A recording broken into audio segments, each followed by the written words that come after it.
उस रूम से आदित्य, अवनी और महेश के जाने के बाद प्रिया जी, रेखा जी, महेंद्र जी, पार्थ, निशी और संभव के साथ दादाजी और दादी जी वहीं होते हैं। दादी माँ प्रिया जी को हैरानी से देखते हुए बोली, प्रिया, क्या आप जानती है अवनी के परिवार वालों को? दादी माँ का सवाल सुनकर दादाजी प्रिया के पास आकर बोले, बेटा, अगर आप जानती है तो आप उन्हें भी ले आती अपने साथ, जिससे वो भी अपनी बेटी को अपनी नई ज़िंदगी में कदम रखते हुए देख सकें। जैसे जैसे दादाजी और दादी माँ सवाल कर रहे होते हैं, वैसे वैसे रेखा जी की आंखों में नमी आने लगती है, जो महेंद्र जी बखूबी समझकर उन्हें थाम कर खड़े होते हैं। पार्थ के मन में अलग ही सवाल चल रहे होते हैं। वो अपनी मम्मा के पास आ जाता है। प्रिया जी बड़ी मुश्किल से अपने आप को संभाल कर बोली, दादी माँ, अवनी मेरी छोटी की बेटी है। वो इतना बोलते ही पार्थ उनके पास आकर उनको संभाल लेता है। वहीं प्रिया जी की बात सुनकर दादी माँ और दादाजी के चेहरे पर बहुत बड़ी मुस्कान आ जाती है, पर सबके चेहरे पर छाई उदासी भांपकर दादाजी प्रिया जी से बोले, बेटा, जब आप यहाँ आई है तो आप मीरा को क्यों लेकर नहीं आई अपने साथ? दादाजी इतना बोलते हैं कि तभी प्रिया जी और रेखा जी दोनों रोने लगती है। दादी माँ प्रिया जी के पास आकर बोली, प्रिया, आप ऐसे रो क्यों रही है? बोलिए, कहाँ है मीरा? पार्थ अपनी मम्मा को संभाल कर प्रिया जी से बोला, मम्मा, क्या आप पहले से जानती है प्रताप फैमिली को? दादाजी प्रिया के पास खड़े पार्थ को देखकर बोले, तो तुम प्रिया के बेटे हो? इतना बोलकर प्रिया से नाराज़गी जाहिर करते हुए बोले, तो प्रिया, आपने अपने बच्चों को हमारे बारे में भी नहीं बताया। प्रिया जी खुद को संभालकर दादाजी के दोनों हाथ पकड़कर बोली, दादाजी, समय के साथ साथ सब कुछ ऐसे बदला कि कुछ बताने का समय मिला ना कुछ जानने का। दादी माँ प्रिया जी की बात को समझने की कोशिश करते हुए बोली, कहना क्या चाहती हैं आप प्रिया? दादी जी का हाथ थामे ही ज़मीन पर घुटनों के बल बैठकर बोली, हमने अपनी छोटी को खो दिया हमेशा के लिए, और हमें ये बात खुद 2-3 साल बाद पहले ही पता चली है। दादी माँ, दादाजी, अकेले पड़ गए थे हम, और हमारी छोटी, उसे तो हम अंतिम समय में भी नहीं देख पाए। कितनी बदनसीब बहन है हम।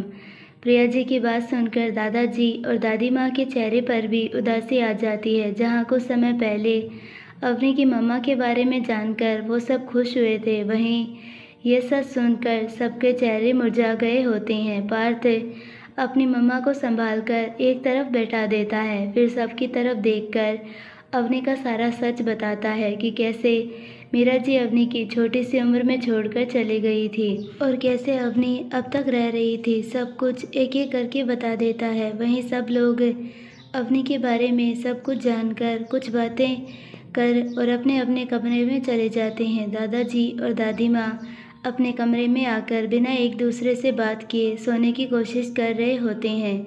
वहीं महेंद्र जी रेखा जी को संभालकर किसी तरह चुप करवाकर सुला देते हैं और खुद भी सोने की कोशिश करते हैं। वहीं उस रूम में अभी भी पार्थ, निशी, संभव और प्रिया जी होते हैं। प्रिया जी भी वहाँ से जाते हुए बोली, आप लोग भी अपने अपने रूम में जाकर सो जाओ, और सब वहाँ से जाने लगते हैं। इतना बोलकर वहाँ तभी पार्थ प्रिया जी से बोला, मम्मा, आपको और मौसी को प्रताप परिवार में सब लोग कैसे जानते हैं?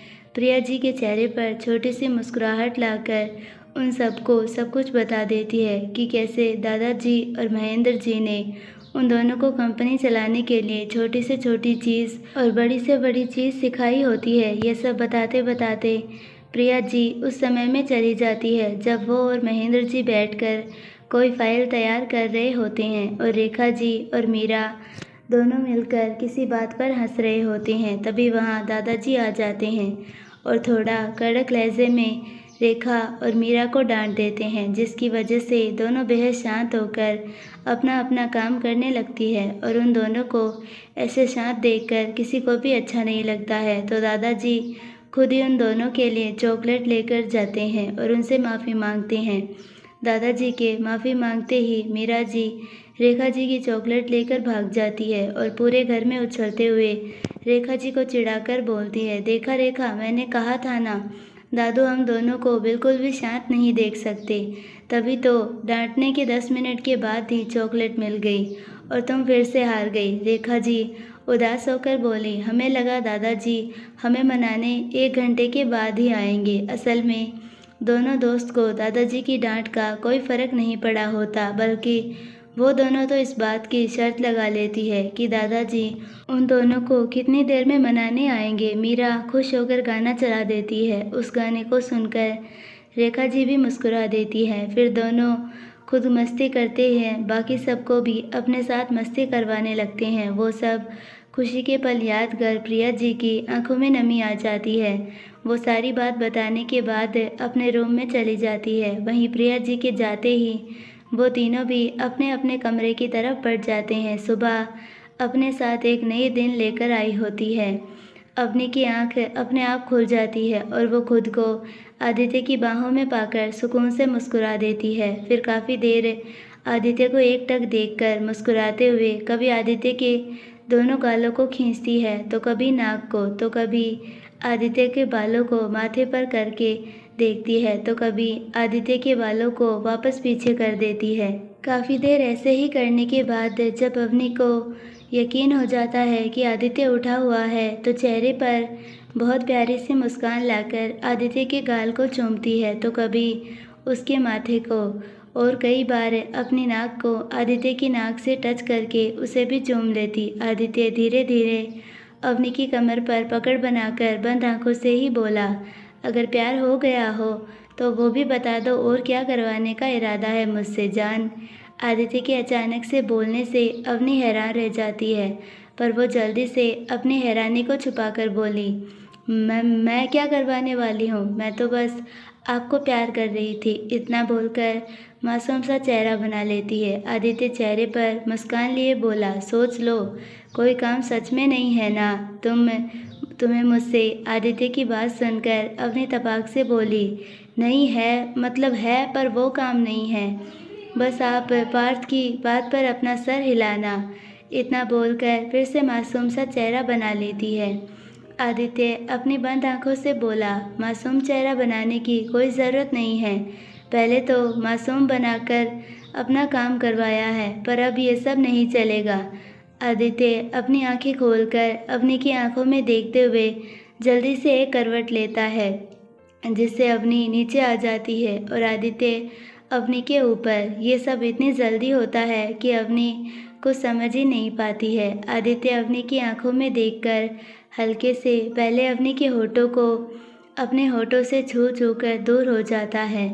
अवनी आदित्य को अपनी बड़ी बड़ी आंखों से एकटक देखती रह जाती है। आदित्य अवनी को देखते हुए बोला, मुझे किस चाहिए, वो भी वहाँ जहाँ मैंने अभी अभी करके बताया है, तभी मैं सोच सकता हूँ कि मैं तुम्हारी मदद करूँ कि नहीं। अवनी हैरानी से बोली, आप कितने दुष्ट हैं आदित्य, आप किस करने के बाद भी सोचेंगे। आदित्य अवनी की मासूमियत पर अपना दिल हारते हुए चेहरे पर मुस्कान लाकर बोला, हाँ सोचूंगा। अवनी अपना मुंह बनाकर बोली, मैं फिर आपको किस नहीं करने वाली। आदित्य अवनी के गालों को हल्के से अपने दांत से दबाकर बोला, जान तो किस पर डिपेंड करता है, अगर तुम अच्छी वाली किस करोगी तो हाँ, और अगर किस अच्छी नहीं होगी तो ना। आदित्य की बात सुनकर अवनी अपने एक हाथ को गाल पर रखकर हैरानी से बोली, कितने दुष्ट हैं आप आदित्य, अब किस अच्छी है या नहीं आपको और मुझे कैसे पता चलेगा, और आपको क्या भरोसा कि आप किस करने के बाद अच्छे किस को बुरा बताकर मेरा काम भी नहीं करेंगे तो। आदित्य अवनी की बात सुनकर अवनी की नाक खींचकर बोला, जान तुम बहुत ज़्यादा नहीं सोच रही हो आजकल, चलो ठीक है, तुम किस करो, फिर मैं भी तुम्हारा काम भी कर दूंगा। अवनी आदित्य की बात सुनकर धीरे धीरे आदित्य के करीब आती है। आदित्य एकटक अवनी को देख रहा होता है। आदित्य और अवनी एक दूसरे की गर्म सांसों को एक दूसरे के चेहरे पर महसूस कर रहे होते हैं, पर तभी आदित्य किस करने से पहले ही पीछे हट जाता है। आदित्य अभी भी एकटक अवनी को ही देख रहा होता है। अवनी अपना हाथ आदित्य की आंखों पर रखकर बोली, आप अपनी आंखें बंद कर लीजिए।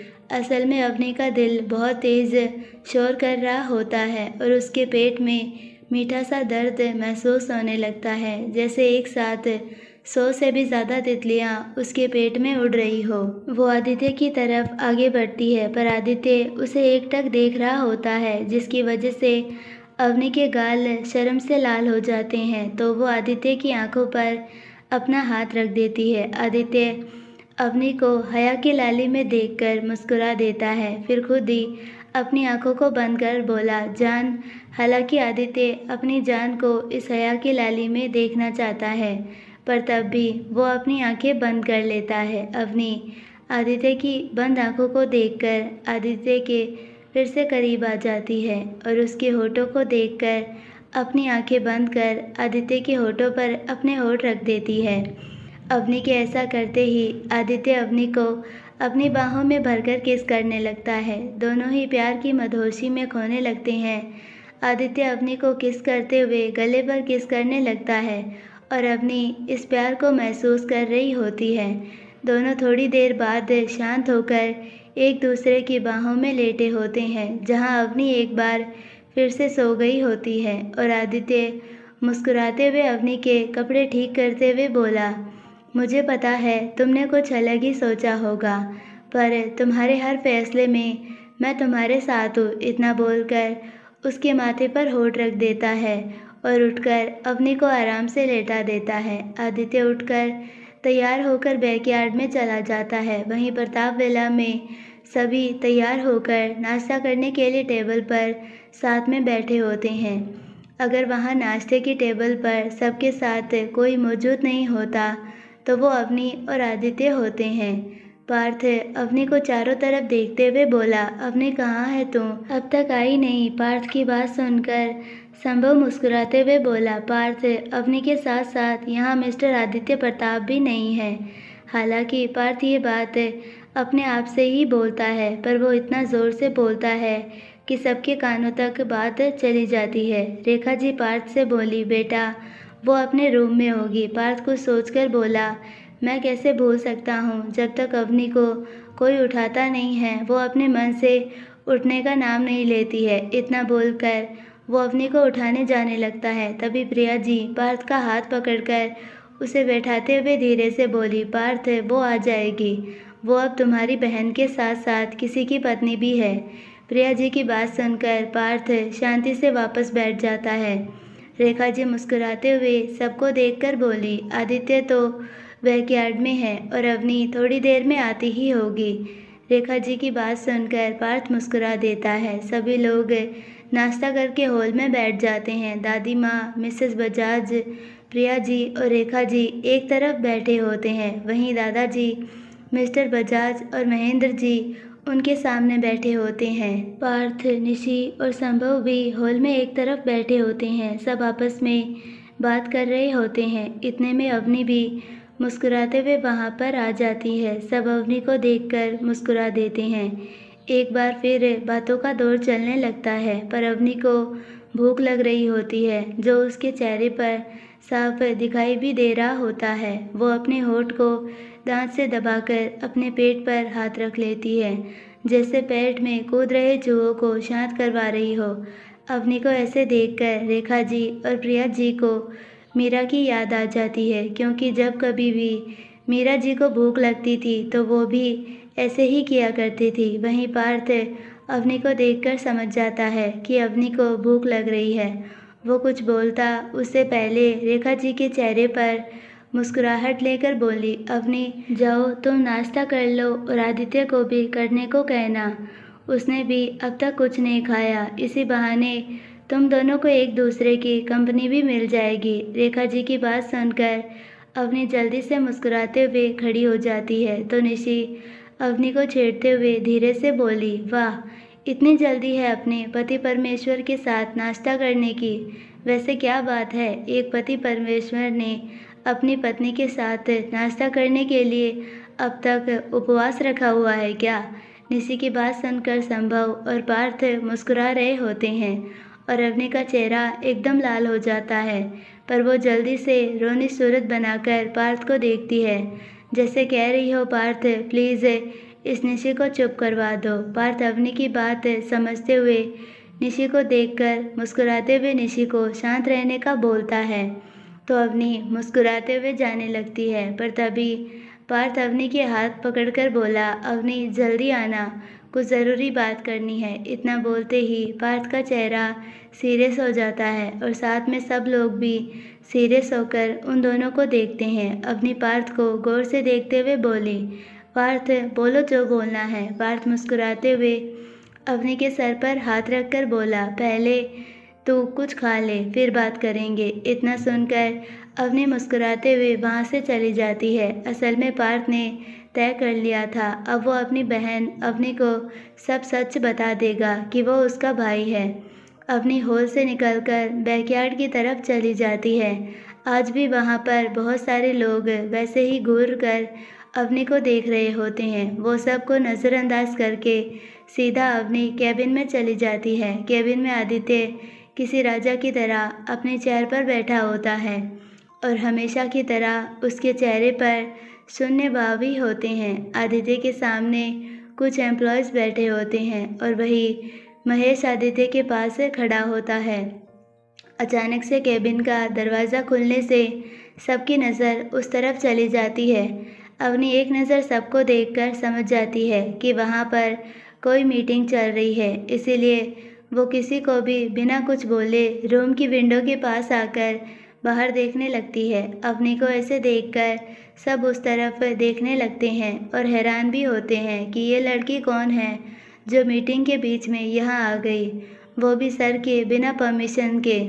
आदित्य वैसा का वैसा ही रहता है। वो मीटिंग आगे बढ़ाने को बोलता है। सब लोग हैरान होते हैं कि कैसे उनका बॉस किसी अनजान लड़की के कैबिन में ऐसे आने पर कुछ नहीं बोल रहे हैं। ऊपर से कंपनी की कॉन्फिडेंशियल मीटिंग भी उस लड़की के सामने कंटिन्यू करने के लिए भी कह रहे हैं। असल में आदित्य 2 घंटे से कंपनी की पर्सनल बातों से जुड़ी कॉन्फिडेंशियल मीटिंग भी कर रहा होता है और जो लोग अभी आदित्य के सामने बैठे होते हैं वो सब अपने अपने डिपार्टमेंट के हेड होते हैं। वो सब आदित्य का इशारा समझकर एक दूसरे को देखकर फिर से बोलने लग जाते हैं। अवनी वैसे खड़ी खड़ी बोर होने लगती है और उसके चेहरे पर भूखे होने की झल्लाहट साफ दिख रही होती है। अवनी थोड़ा देर और इंतज़ार करती है, पर तब भी जब आदित्य मीटिंग ख़त्म नहीं करता तो अवनी उन सब के पास आकर बोली, आप सब जो मीटिंग करना चाहते हैं वो आगे बाद में कंटिन्यू करना, क्योंकि आप सबके बॉस ने अब तक कुछ नहीं खाया है। हो सकता है भूख की वजह से वो आप सब पर अपनी भड़ास निकाले, इसीलिए आप सब थोड़ा ब्रेक ले लीजिए। और वैसे भी आप सब जानते हैं भूखा शेर कितना खतरनाक होता है। अवनी की बात सुनकर सब बहुत ज़्यादा डर के साथ साथ हैरान भी हो जाते हैं। उन सबको तो कुछ समझ ही नहीं आता कि वो उस अनजान लड़की की बात सुने या ना सुने। तभी महेश जल्दी से उन सबको अपने साथ बाहर ले जाता है। उन सब के बाहर जाने के बाद अवनी आदित्य के पास आते हुए बोली, वैसे कितनी देर से चल रही थी ये मीटिंग? आदित्य अवनी का हाथ पकड़कर अपनी गोद में बैठाकर बोला, जान, मुझे लगता है मैंने तुम्हें बहुत ज़्यादा छूट दे दी है। आदित्य की बात सुनकर अवनी खिलखिलाकर हंसते हुए बोली, और आपको ऐसा क्यों लगता है? आदित्य अवनी को एकटक देखते हुए बोला, जान, अब तक तुम्हें वाइफ बने हुए पूरे 24 घंटे भी नहीं हुए हैं और अभी से मेरे ऊपर अपना हुक्म चलाने लगी हो। अवनी आदित्य की नाक से अपनी नाक टच करके बोली, आप बहुत दुष्ट है आदित्य। मुझे आपकी वाइफ बने हुए पूरे 3 दिन हो गए हैं और आपने मुझे कल बताया। अवनी की बात सुनकर आदित्य मुस्कुराकर अवनी को देखकर उसके बोलते लबों को अपने होठों से शांत करवा देता है। आदित्य के हाथ अवनी की कमर पर चल रहे होते हैं। अवनी आदित्य से दूर होने की कोशिश करने लगती है, पर आदित्य उसे बिल्कुल नहीं छोड़ता। तो अवनी आदित्य के होठों पर अपने दांतों से हल्के से काट लेती है, पर आदित्य तब भी अवनी को नहीं छोड़ता। अवनी अब कोशिश करना छोड़ देती है। आदित्य थोड़ी देर बाद अवनी के होठों को छोड़कर बोला, जंगली बिल्लियों की तरह काटती क्यों हो? अवनी घूरकर आदित्य को देखती है तो आदित्य अवनी के दोनों गालों को खींचकर बोला, तुमने ही तो मुझे अभी भूखा शेर बोला था सबके सामने। अवनी आदित्य के सीने पर हल्के से हाथ मारकर बोली, आदित्य, मुझे सच में भूख लग रही है।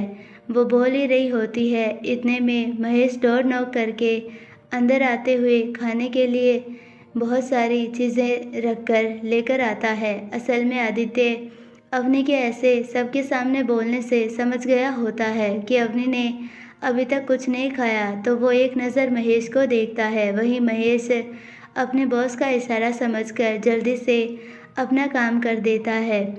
उन सब के खाने के साथ एक चॉकलेट का केक भी होता है, जिसे देखकर अवनी बच्चों की तरह खुश होकर आदित्य को देखती है। वो सब इतने में वहाँ सब खाना रखकर चले जाते हैं। अवनी आदित्य से बोली, आपको कैसे पता मुझे चॉकलेट केक पसंद है? अवनी की बात सुनकर आदित्य मुस्कुराते हुए अवनी के नाक को खींचकर बोला, जान, ये बात पता लगाना इतना मुश्किल भी नहीं था मेरे लिए। अवनी उत्साह से भरकर बोली, आदित्य बताओ तो, आपको कैसे पता मुझे ये फ्लेवर पसंद है?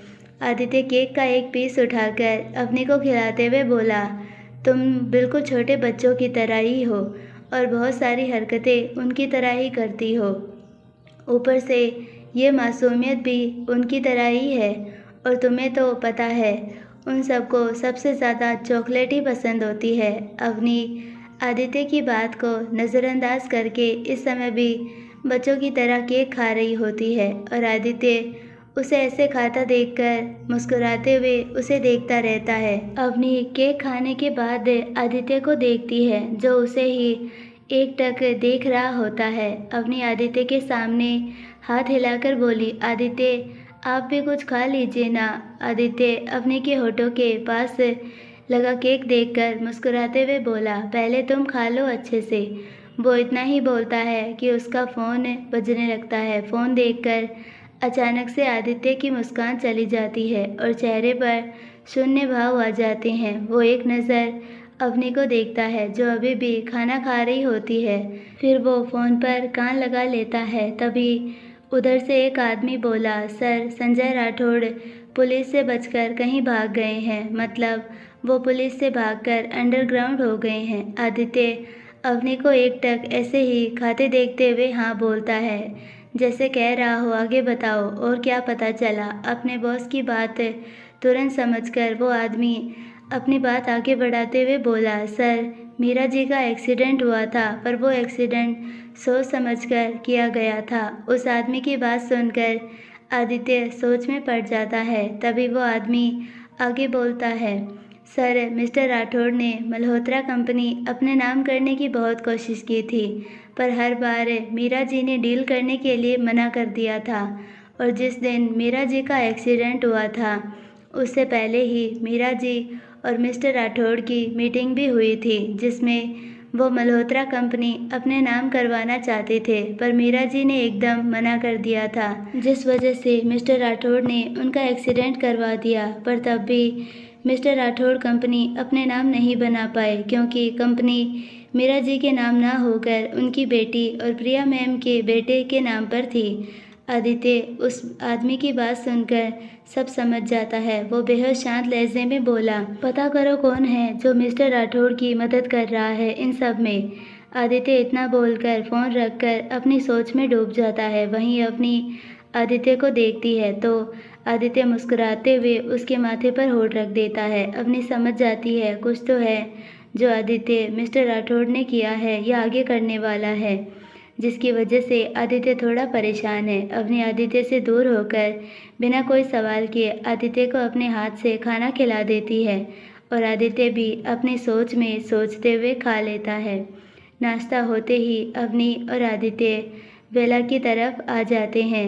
वहीं पूरे स्टाफ में एक बार फिर बातें बनने लगती है। आदित्य और अवनी को साथ देखकर ज़्यादातर लोग ये भी मान लेते हैं कि उनकी मैडम अब से अवनी ही है और कुछ अपनी सोच में ही सोचते रहते हैं। आदित्य और अवनी हॉल में आते हैं, जहां पहले से ही सब लोग बैठे होते हैं। मिसेस बजाज और मिस्टर बजाज उठते हुए बोले, चलिए अब हम चलते हैं। दादाजी मिस्टर बजाज से बोले, अभी कुछ दिन रुक जाते हमारे साथ। मिस्टर बजाज मुस्कुराते हुए बोले, आप तो जानते ही हैं इशिका वहाँ पर अकेली है, अब तो चलना होगा। दादी माँ मिसेस बजाज से बोली, इस बार जाने दे रहे हैं, पर अगली बार इतनी जल्दी नहीं जाने देंगे और उस समय ये बहाना भी नहीं चलेगा। मिसेस बजाज मुस्कुराते हुए बोले, अगली बार मैं अपने पोता पोती दोनों को भी अपने साथ लेकर आऊँगा बस। उनकी इस बात पर सब मुस्कुरा देते हैं। दादाजी तबाक से बोले, वैसे तुमने बताया था तुम्हारा पोता आया है, पार्टी में भी एक बार मिलकर चला गया, वैसे अब कहाँ है? मिसेस बजाज बोली, वो एयरपोर्ट पर ही आने वाला है, उसे इशिका के लिए यहाँ से कुछ सामान लेना था, तो वो सब लेकर वो एयरपोर्ट पर सीधा आएगा। असल में सूरज को होश आने पर बहुत तेज़ सिर में दर्द हो रहा होता है, तो सचिन उसे नींबू पानी को दे देता है और उसे यहाँ से वापस जाने को बोलता है, क्योंकि सचिन को लगता है कि सूरज जिस लड़की को पसंद करता है वो उसे इतने बड़े शहर में कैसे ढूंढेगा, उसके लिए कहाँ कहाँ भटकेगा, और अगर कभी वो मिल भी गई तो क्या वो सूरज को अपनाएगी। यही सब सोचकर वो उसकी भलाई के लिए यहाँ से वापस जाने के लिए बोलता है। सूरज अपना सर पकड़े बैठा होता है कि तभी उसके फ़ोन पर मिसेस बजाज का फ़ोन आता है। वो फ़ोन देखकर अपने आप से बोला, आप ज़रूर मुझे डांटने के लिए कॉल कर रही है। इतना बोलकर फ़ोन उठाकर कान पर लगा लेता है। मिसेस बजाज आदेश देते हुए बोली, आप हमें कुछ देर में एयरपोर्ट पर मिलेंगे, हम आज ही वापस जा रहे हैं। मिसेस बजाज की बात सुनकर सूरज हैरानी से बोला, दादी माँ, इतनी जल्दी? आप तो यहाँ कुछ दिन और रुककर मिस्टर प्रताप सिंह और हमारी इशिका की शादी की बात करने आई थी। मिसेस बजाज कड़क लहजे में बोली, अब बात करने जैसा कुछ नहीं बचा। उनकी वो बोल ही रही होती है कि मिस्टर बजाज फ़ोन लेकर सूरज से बोले, हमें लगता है हमारी इशिका के लिए मिस्टर प्रताप सिंह अच्छे जीवन साथी नहीं होंगे। सूरज अपने सर को दबाकर बोला, दादू, आपको जो लगता है यकीनन वो हमारे लिए हमेशा सही ही होता है, और इस बार भी आपको लगता है हमारी इशू के लिए मिस्टर प्रताप सही नहीं है तो फिर ठीक है, हम आज ही चलते हैं यहाँ से। आप लोग एयरपोर्ट पहुँचे, मैं अभी आता हूँ। इतना बोलकर फ़ोन काट देता है। सचिन सूरज को सवाल भरी नज़रों से देखते हुए बोला, क्या हुआ? क्या बोला दादू और दादी माँ ने? सूरज अपना सर झटक कर, कुछ नहीं, बस आज वापस जा रहे हैं, इतना बोलकर अपनी आंखें बंद कर लेता है, और आंखें बंद करते ही उसके सामने उसकी मिस मासूमियत का चेहरा आ जाता है, जिसे देखकर वो अपने आप से बोला, तुम्हें देखकर तुमको अपना बनाने का सोचा था, शायद अब लगता नहीं है कि तुम मेरी मंजिल में भी हो, पर फिर भी तुम हमेशा मेरे दिल में रहोगी। क्योंकि मैंने सुना है, पर जब हम किसी को बिना किसी अपने मतलब से पूरे शिद्दत से चाहते हैं तो वो एक दिन पूरी ज़रूर होती है। मैं कभी विश्वास नहीं करता इन सब में, पर ना जाने क्यों तुम्हारे लिए ये विश्वास अपने आप ही दिल में जगह बनाकर बैठ गया है। इतना बोलते बोलते उसकी आंखों से एक आंसू गिर जाता है। जल्दी से अपना आंसू पोंछकर जाने की तैयारी करता है। वहीं मिसेस बजाज मिस्टर बजाज से बोली, आपने बताने क्यों नहीं दिया कि आदित्य ने किसी से पहले ही शादी कर ली है? मिस्टर बजाज बोले, ये बात आप भी अच्छे से जानती है कि प्रताप परिवार अभी नहीं चाहता कि ये बात फैले, और वो इतना बोलकर रूम से बाहर चले जाते हैं। मिस्टर बजाज भी गहरी सांस लेकर उनके पीछे पीछे रूम से बाहर आ जाती है। फिर कुछ बात कर सब मिस्टर बजाज और मिसेस बजाज को विदा कर देते हैं। मिसेस बजाज अवनी और आदित्य को साथ देकर वहाँ से चली जाती है। आदित्य महेश को इशारा कर मिसेज और मिस्टर बजाज को एयरपोर्ट छोड़ने के लिए बोलता है। सब एक बार फिर हॉल में बैठकर बातें करने लगते हैं। तभी पार्थ गहरी सांस लेकर पूरी हिम्मत बटोर कर अवनी के पास आकर बोला, आज मुझे तुझे कुछ बताना है, और वो कुछ ऐसा है जिससे तू शायद नाराज़ भी हो मुझसे। पार्थ के ऐसा बोलने से सब समझ जाते हैं कि पार्थ अवनी को उसका सच बताने वाला है। वहीं अवनी पार्थ को एकटक देखकर और समझने की कोशिश कर रही होती है कि पार्थ उसे क्या बताना चाहता है। पार्थ अवनी के दोनों हाथों को कसकर पकड़ते हुए बोला, अवनी, तू ना मेरी, वो बोलने ही वाला होता है कि इतने में अवनी शांत भाव से बोली, बहन हो। इतना बोलकर पार्थ को देखने लगती है। अवनी की बात सुनकर पार्थ हैरान नज़रों से अवनी को देखता है। पार्थ के साथ साथ बाकी लोग भी ये जानकर हैरान होते हैं कि अवनी को कैसे पता कि वो पार्थ की बहन है। अवनी उन सबको हैरानी से देखकर वैसे ही शांत भाव से बोली, मुझे बहुत पहले से ही पता चल गया था कि पार्थ मेरा भाई है और प्रिया आंटी मेरी मासी। इतना बोलकर वो एक नज़र प्रिया जी को देखती है, जो आंखों में नमी लिए उसे ही देख रही होती है। पार्थ अवनी के हाथ पर अपनी पकड़ मजबूत कर बोला, अवनी तुझे ये सब किसने बताया?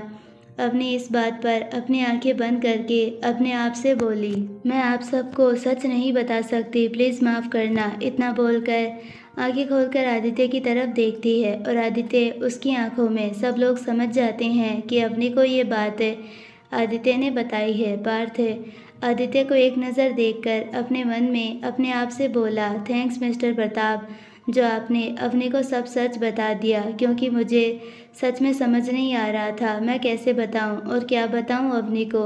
इतना बोलकर बोला, अवनी क्या तू? अवनी पार्थ से अपना हाथ छुड़ाकर बोली, पार्थ मुझे सच में कुछ समय चाहिए इन सबको अपनाने में। क्या हम पहले जैसे नहीं रह सकते बिना कोई रिश्ते के? पार्थ अवनी को समझाने की कोशिश करते हुए बोला, अवनी अभी भी वैसे ही है सब, इससे हमारे बीच कोई दीवार नहीं बनेगी, पर तू समझने की कोशिश करना।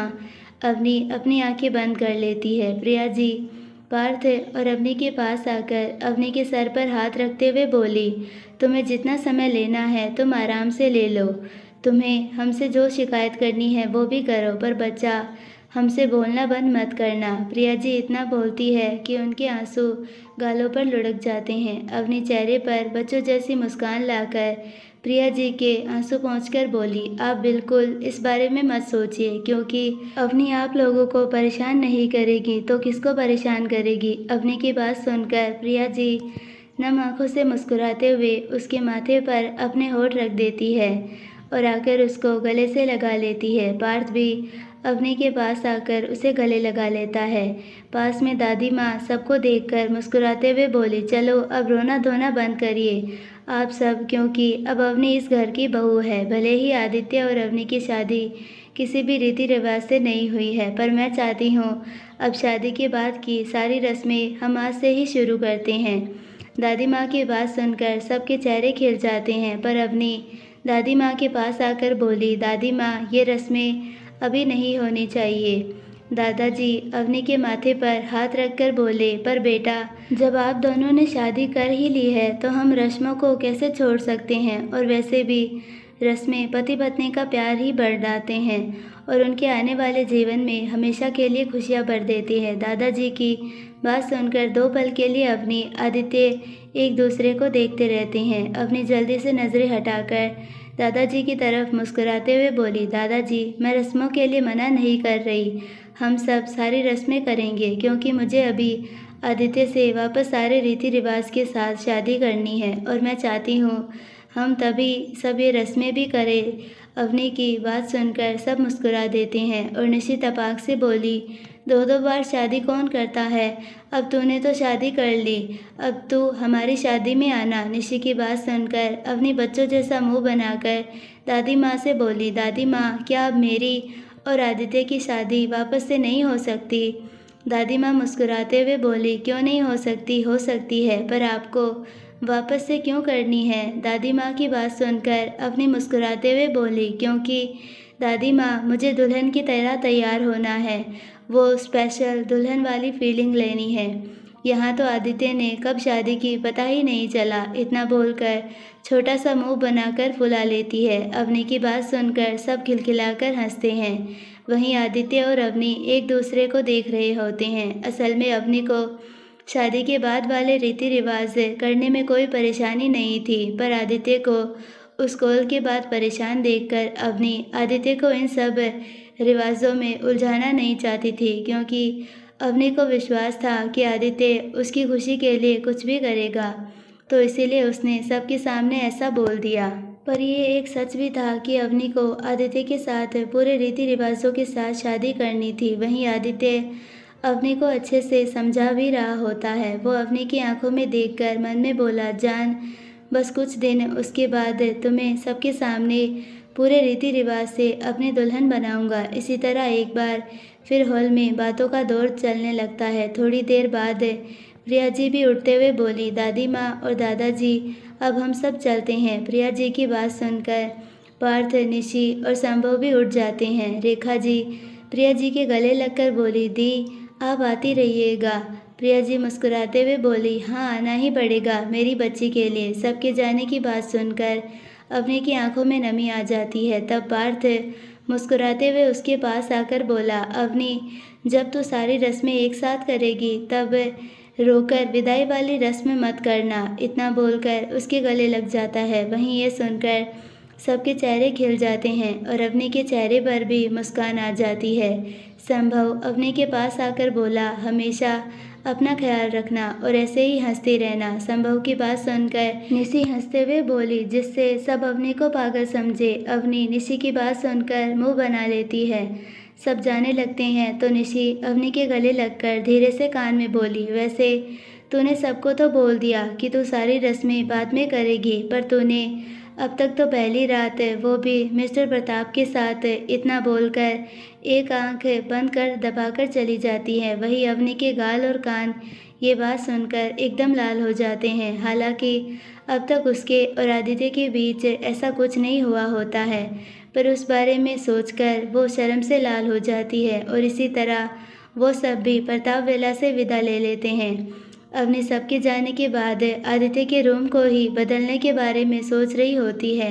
शाम हो जाती है उसको इस बारे में सोचते सोचते, पर उसे आदित्य के रूम में कोई भी ऐसी चीज़ नहीं दिखती जिससे उसे बदलना चाहिए। वो अपने गाल पर हाथ रखकर बेड पर बैठकर सोच रही है। तभी उसका फ़ोन बजता है। वो अपनी सोच से बाहर निकलकर फ़ोन कान पर लगाती है। उधर से आदमी बोला, मैम आपको मैनेजर के बारे में प्रूफ के साथ सारी डिटेल्स भेज दी है।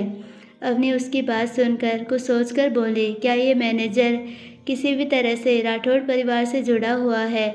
वो आदमी अवनी की बात सुनकर बोला, हाँ मैम, कुछ महीने पहले ही मैनेजर ने संजय राठौड़ से मुलाकात की है, वो भी हम सबसे छुपकर। अवनी ये सुनते ही अपने मन में चल रही बातों को उलझाने की कोशिश करते हुए बोली, और कुछ पता चला या कोई नया अपडेट? वो आदमी अपनी बात आगे बढ़ाते हुए बोला, मैम कंपनी को नए मुकाम पर पहुंचाने के लिए पार्थ सर ने अपने 20% shares board of director members को दे दिए हैं, जिससे वो अभी मल्होत्रा कंपनी पर अपना भरोसा बनाए रखे, जिसकी वजह से कंपनी की ओनरशिप बस अभी आपके पास ही है। उस आदमी की बात सुनकर अवनी गहरी सोच में डूब जाती है। थोड़ी देर की शांति के बाद अवनी बोली, क्या राठौड़ कंपनी हमारी कंपनी को अपने अंडर करने की कोशिश कर रही है? वो आदमी तपाक से बोला, मैम राठौड़ कंपनी का मल्होत्रा कंपनी को अंडरटेक करने का कुछ पता नहीं चला, पर हाँ राठौड़ कंपनी मल्होत्रा कंपनी को खरीदना बहुत पहले से चाहती है और कहीं ना कहीं मल्होत्रा कंपनी को खरीदने की कोशिश अभी भी चल रही है। अवनी कुछ नहीं बोल पाती। वो अपने मन में हर कड़ी को जोड़ने की कोशिश कर रही होती है कि तभी वो आदमी बोला, मैम एक और बात बतानी है। अवनी सोच से बाहर निकलकर बोली, बताओ। वो आदमी शांति से बोला, मैम हमने जो भी सबूत संजय राठौड़ के खिलाफ फैलाए थे, उसी के साथ साथ किसी और ने भी संजय राठौड़ के खिलाफ और गैरकानूनी काम के चर्चे फैला दिए और पुलिस संजय राठौड़ को हर तरफ ढूंढ रही है। अवनी उसकी बात सुनकर मुस्कुराते हुए बोली, लगता है किसी ने बहती गंगा में हाथ धोए हैं, पर कोई बात नहीं, उससे हमारा ही फ़ायदा हुआ है और ज़रूर वो इस बार भी कायर की तरह कहीं बिल में छुप गया होगा। अवनी की बात सुनकर वो आदमी हंसते हुए बोला, मैम मुझे लगता है संजय राठौड़ अपनी दुश्मनी कुत्ते बिल्ली जैसे नहीं निभा पा रहे हैं। वो हर बार चूहे की तरह बिल में घुस जाते हैं। अवनी उसकी बात समझकर उस आदमी को चुप कराते हुए बोली, ज़्यादा हंसने की ज़रूरत नहीं है। कई बार जिसे हम जितना कमज़ोर समझ लेते हैं वो उतना ही बड़ा राक्षस बनकर सामने आता है। इसीलिए अपने आदमियों को भेजकर पता लगाओ वो किस बिल में छुपा हुआ है। और हाँ, मल्होत्रा कंपनी की हर छोटी से छोटी और बड़ी से बड़ी बात पर नज़र बनाए रखना। इतना बोलकर फ़ोन काटकर अपनी सोच में डूब जाती है। वहीं आदित्य अपने स्टडी रूम में बैठा होता है और महेश उसके सामने खड़ा होता है। महेश सर झुकाए हुए बोला, सर हम सब ने सब आदमियों को संजय राठौड़ को ढूंढने के लिए बोल दिया है और बाकी जितने भी दुश्मन हैं उन सब पर भी हम नज़र बनाए बैठे हैं। और सर, मिस केटी को मॉडल इंडस्ट्री से भी गुमनाम करवा दिया गया है। आदित्य महेश की बात सुनकर बोला, पता किया इस समय केटी कहाँ है? महेश तपाक से बोला, सर वो इस समय एक छोटे से बार हाउस में एक बार डांसर है। आदित्य सोचते हुए बोला, उस पर भी अपनी पूरी नज़र बनाए रखना, मुझे पूरा यकीन है ज़रूर ये संजय से कभी न कभी मिलेगी। महेश आदित्य की बात सुनकर बोला, सर पर यह तो किसी छोटे से बार में काम करती है, तो संजय राठौड़ कभी इनके पास क्यों आएंगे? आदित्य महेश की बात सुनकर आंखें बंद किए सर चेयर पर टिकाकर बोला, किसी भी दुश्मन को कम समझने की गलती मैं नहीं कर सकता, और खासकर उस दुश्मन को तो बिल्कुल नहीं जो हर बार मात खाकर 2 कदम पीछे होता है, क्योंकि बाद में वही दुश्मन किसी पागल खतरनाक जानवर की तरह हमला भी कर सकता है, जहां उसे किसी बात का डर नहीं रहता। तो बस अपना बदला लेने का जुनून वो पूरा करना चाहता है। हो सके तो उतना जल्दी संजय को बिल से बाहर निकालना होगा। आदित्य की बात सुनकर महेश जी सर बोलकर वहाँ से चला जाता है। वहीं आदित्य अपनी आंखें बंद किए अपने आप से बोला, बस एक मात और देनी है, फिर तुम्हारा सब कुछ तहस नहस हो जाएगा, और फिर ये वार भी मैं बहुत जल्दी करूँगा। अवनी अपने सोच से बाहर आकर बोली। रूम में रखा आदित्य का लैपटॉप लेकर उसमें अपनी आईडी डालकर अभी आया मेल खोलकर पढ़ने लगती है। फिर वो लैपटॉप पर कुछ करने लगती है। उसकी उंगलियां कीबोर्ड पर ऐसे चल रही होती है जैसे वो उस पर नाच रही हो। तभी रूम का डोर नॉक होता है। अवनी की नाचती उंगलियां दरवाजे से आई आवाज़ सुनकर अचानक से वहीं रुक जाती है। अवनी गहरी सांस छोड़कर बोली, अंदर आ जाइए। अवनी के ऐसा बोलते ही एक लेडी स्टाफ अंदर आ जाती है और उसके हाथ में एक बड़ा सा थाल होता है। उस थाल को देखकर अवनी सवाल भरी नज़रों से उस लेडी स्टाफ को देखती है। वो लेडी स्टाफ थाल को टेबल पर रखकर बोली, सर ने ये आपके लिए भेजा है। इतना बोलकर वो लेडी स्टाफ वहाँ से चली जाती है। आई होप आपको ये पार्ट पसंद आया होगा। अगर पसंद आया है तो प्लीज़ वीडियो को लाइक, शेयर और चैनल को सब्सक्राइब ज़रूर कीजिए और बेल आइकन नोटिफिकेशन को ऑल पर सेलेक्ट कर दीजिए ताकि हमारी सारी वीडियोस की नोटिफिकेशंस आपको मिलती रहे। मिलते हैं नेक्स्ट पार्ट में, तब तक के लिए बाय। और अगर आप हमारे चैनल पर नए हो तो प्लीज़ चैनल को सब्सक्राइब ज़रूर कर लीजिए। धन्यवाद।